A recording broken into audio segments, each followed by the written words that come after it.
क्षितिज पाठ 2 राम लक्ष्मण परशुराम संवाद पाठ पर आधारित अब हम लोग प्रश्नोत्तर करेंगे।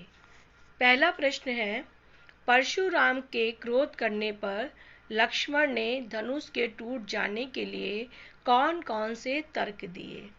इसका उत्तर इस प्रकार लिखेंगे। शिव धनुष के टूट जाने पर परशुराम अत्यधिक क्रोधित हो गए। उन्होंने धनुष भंग करने वाले के बारे में जानना चाहा। लक्ष्मण ने धनुष टूट जाने के निम्नलिखित तर्क दिए। उन्होंने कहा, हमने तो इसे अन्य धनुषों के समान साधारण धनुष ही समझा था। श्री राम ने इसे नया समझा था। उठाया और उठाते ही ये टूट गया। इसमें श्री राम का कोई दोष नहीं है। धनुष तोड़ते समय हम लाभ और हानि पर विचार नहीं करते। अगर ये धनुष पुराना था, टूट गया, तो इसमें कौन सा बहुत बड़ा नुकसान हो गया। प्रश्न नंबर 2, परशुराम के क्रोध करने पर राम और लक्ष्मण की जो प्रतिक्रियाएं हुई, उनके आधार पर दोनों के स्वभाव की विशेषताएं अपने शब्दों में लिखिए। इसका उत्तर इस प्रकार लिखेंगे। परशुराम के क्रोध करने पर राम ने विनयशील एवं मृदु स्वभाव का परिचय दिया। वे परशुराम का क्रोध शांत करने के लिए स्वयं को उनका दास बताते हैं और अपने योग्य सेवा पूछते हैं। वे लक्ष्मण को भी शांत रहने का संकेत करते हैं। वे धैर्यवान हैं। अब लक्ष्मण के बारे में। लक्ष्मण व्यंग्यपूर्वक भाषा का प्रयोग करते हैं। वे किसी से दबना नहीं जानते। वे परशुराम को खरी खरी सुनाते हैं। लक्ष्मण तर्कशील हैं। उनके तर्क अकाट्य है, कोई काट नहीं सकता। लक्ष्मण ऊपर से तो मुस्कुराते रहते हैं, पर उनके मन में क्रोध का भाव है। वे व्यंग करने में प्रवीण हैं। वे वाक्पटु हैं। वे बात करने में भी बहुत चतुर हैं। प्रश्न नंबर 3, लक्ष्मण और परशुराम संवाद का जो अंश आपको सबसे अच्छा लगा, उसे अपने शब्दों में संवाद शैली में लिखिए।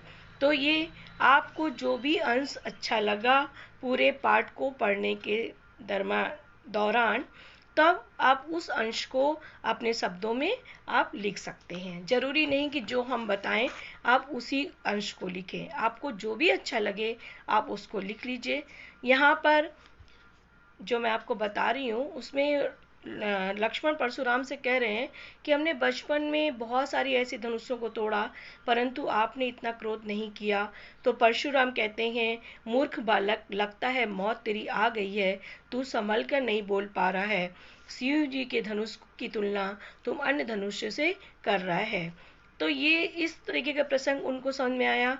जो मैं आपको बता रही हूँ, आपको पूरे अंश में जहाँ से भी अच्छा लगे आप स्वयं उसको लिख सकते हैं। प्रश्न नंबर 4, परशुराम ने अपने विषय में सभा में क्या क्या कहा, इस चौपाई के आधार पर लिखिए।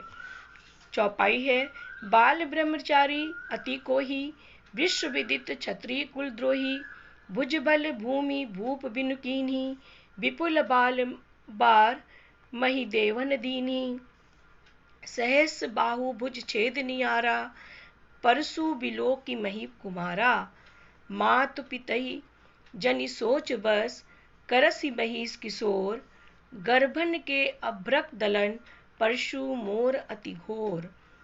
इस चौपाई का अर्थ इस प्रकार है कि परशुराम अपने बारे में गर्वोक्ति करते हैं। उन्होंने इस चौपाई में कहा है, मैं बाल ब्रह्मचारी हूँ और अत्यंत क्रोधी स्वभाव का हूँ।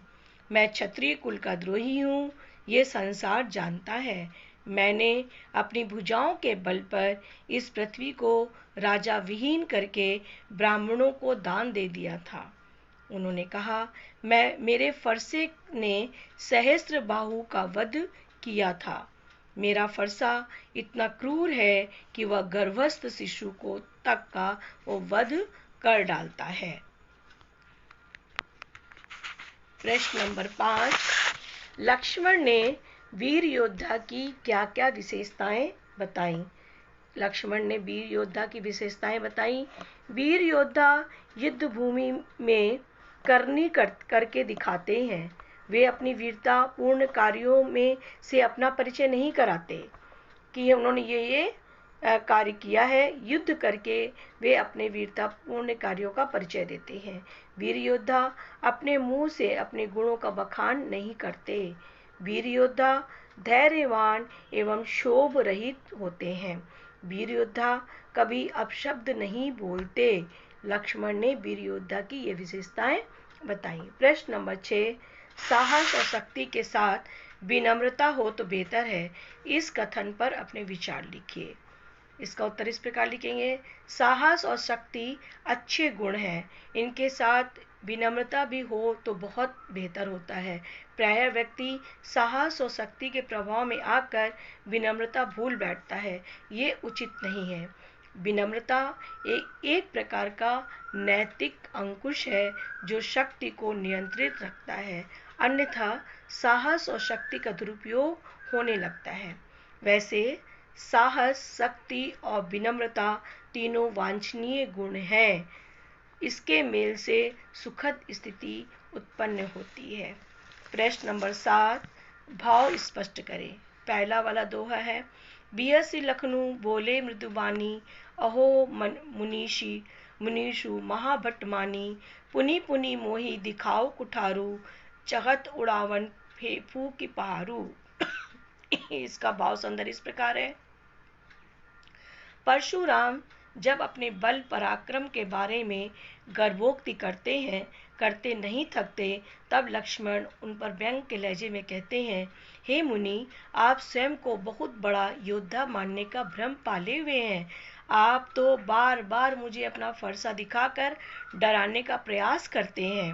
आप तो पहाड़ को फूंक कर उड़ा देना चाहते हैं, अर्थात मुझ जैसे बलशाली को भी चुटकी में उड़ा देना चाहते हैं। खा, भाव स्पष्ट करो। यहाँ कुमड़ बतिया को नाही, जे तर्जनी दे की मर जाही, दे की कुठारू सरासन बाना, मैं कछु कहा सहित अभिमाना। इसका भाव इस प्रकार है, लक्ष्मण ने परशुराम को करारा उत्तर देते हुए चेताया कि हम भी कोई कुमड़ा की बतिया नहीं है जो तुम्हारी तर्जनी उंगली देखकर कुमला जाएंगे, अर्थात हमें भी कम समझने की भूल मत करना। मैंने आपके धनुष बाण और कुठार को देखकर, अर्थात ध्यान से सबको देखा, ध्यान में रखकर ही अभिमान पूर्वक ये बात कही है, अर्थात मुझे आपकी शक्ति का भली प्रकार ज्ञान है, मैं आपसे डरने वाला नहीं हूँ। गा देखिए, गा भाव स्पष्ट करो। गा, 7 का गा, गादी सुनु कह हृदय हसी, मुनि हरि हरे सूझ, ऐ मैं खाड़ न उखमय, आजहूँ न बूझ अबूझ। इसका उत्तर इस प्रकार लिखेंगे, इन पंक्तियों में मुनि विश्वामित्र परशुराम की बुद्धि पर तरस खाते जान पड़ते हैं, क्योंकि वे वास्तविकता को समझ नहीं पा रहे हैं। जैसे सावन के अंधे को हरा ही हरा दिखाई देता है, वैसी ही स्थिति उनकी है। वे स्वयं को महावीर होने का भ्रम पाले हुए हैं। उन्हें राम लक्ष्मण की शक्ति का तनिक भी एहसास नहीं है। वे उन्हें सामान्य मनुष्य समझ रहे हैं, जबकि वे खाड़ ना होकर खाड़ा, लोहे का खड्ड है, लोहे का टुकड़ा है। वे गन्ना नहीं